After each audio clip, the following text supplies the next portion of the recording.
I am Dr. Charles Apoki. I'm in this beautiful hotel in Lagos. I want to share with you my experience on the 31st of August 2024.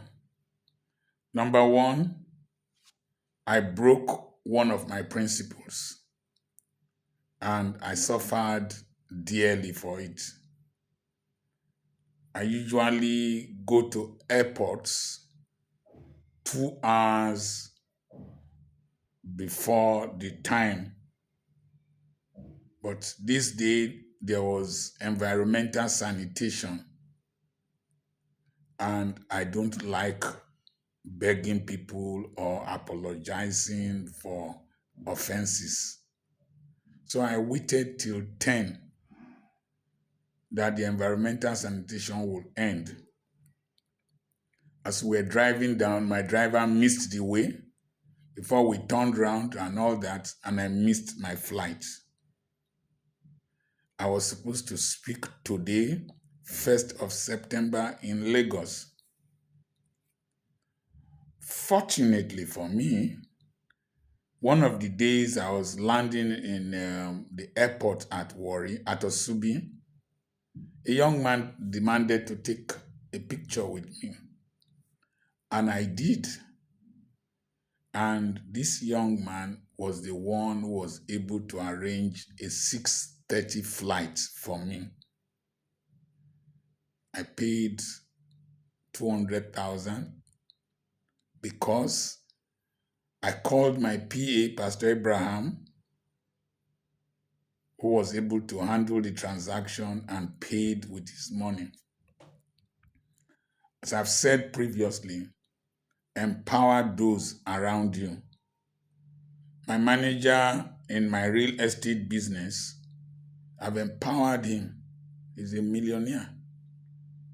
He was able to pay an advance for a property I was to buy. I didn't have cash. He paid an advance and I subsequently reimbursed him. That was because I had empowered him. I was so happy. He brought a bottle of wine a day before I traveled because he was building his own house now.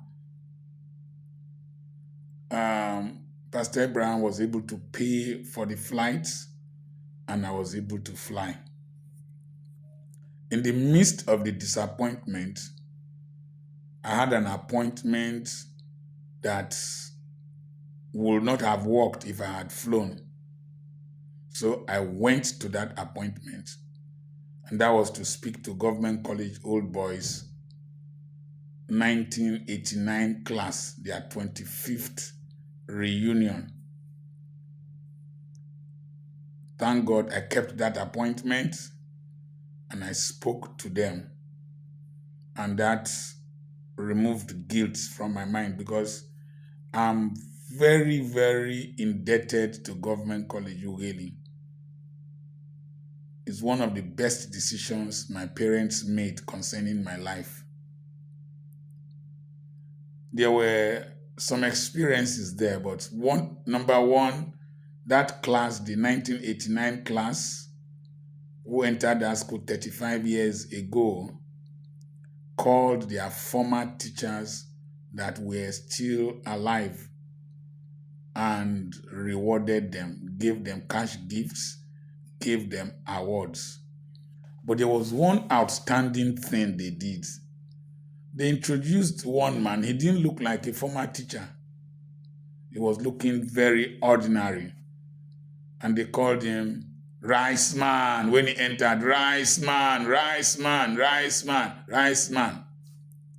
And they brought him to the head table with us.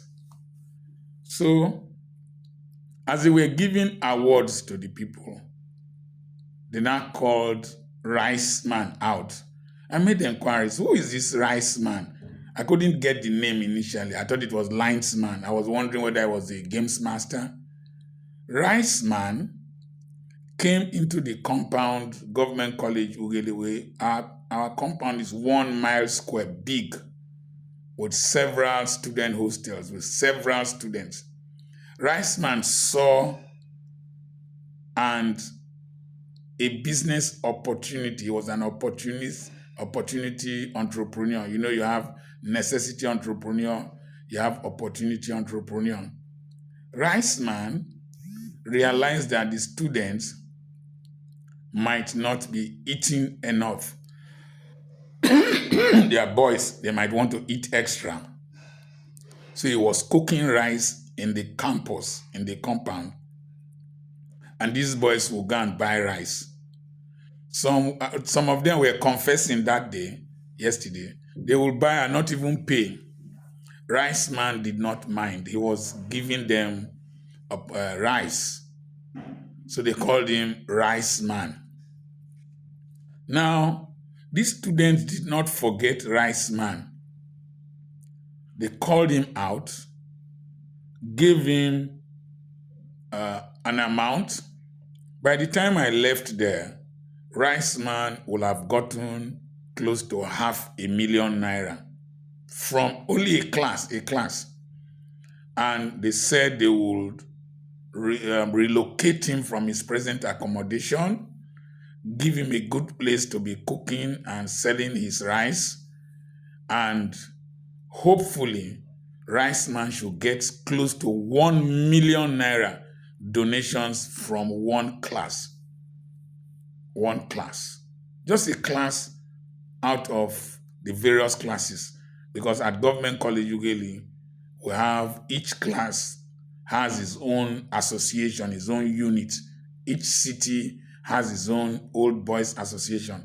Just one class are going to give Rice Man 1 million naira. Can you imagine how Rice Man will feel packing into a new house, getting a new shop, upgrade his restaurant? You see, anything you do for young people, they remember it. Those who even stole his rice are paying back. It was very emotional for me. And they are inviting him for their dinner. They will still bless Rice Man. One of the things I also found out is that why is there such a bond between us at Government College Ughelli? And why have we done well in life? Number one, if you can pass the entrance in those days and then pass the interview, you are already at a platform for excellence in life. Number two, it is a very competitive environment. You don't want to be left behind. Number three are old boys. Because we grew up as boys, there is this bond, strong bond, more than any cult or confraternity. We always look out for each other. There was one of them in that class who was paralyzed for 10 years.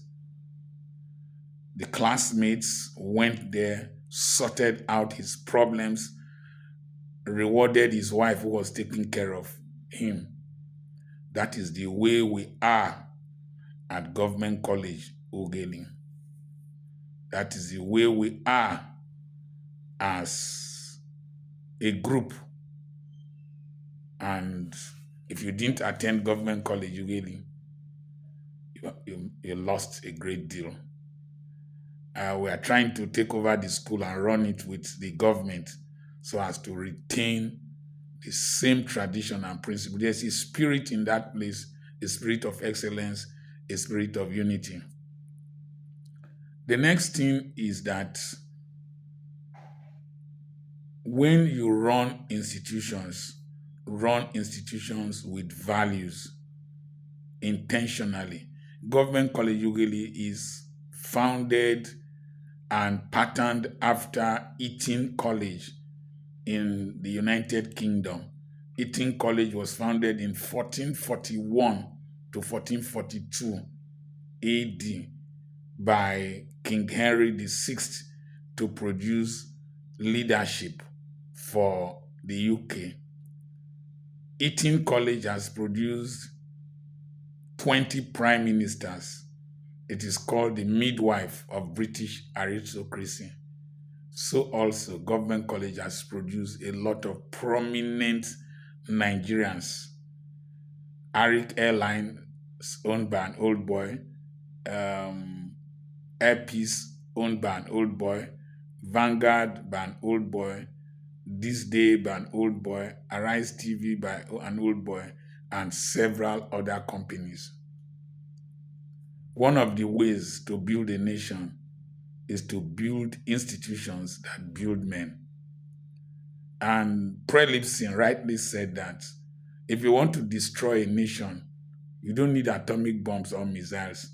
Just lower the standard of education, allow people cheat in examinations, and then you can destroy the nation. And in the case of Nigeria, it started in 1977, where there was a massive exam malpractice, Expo 77, and that plague is still there. Those who rig elections, or who cheat in exams, will rig elections. They will steal government money. They will do all kinds of harm to the country. One of the areas we need to act on in this country is primary and secondary education. Let's restore value, sanity, dignity, hard work to this level of education, and this country will be on its pathway to a new level. I remain Dr. Charles Apoki. God bless you.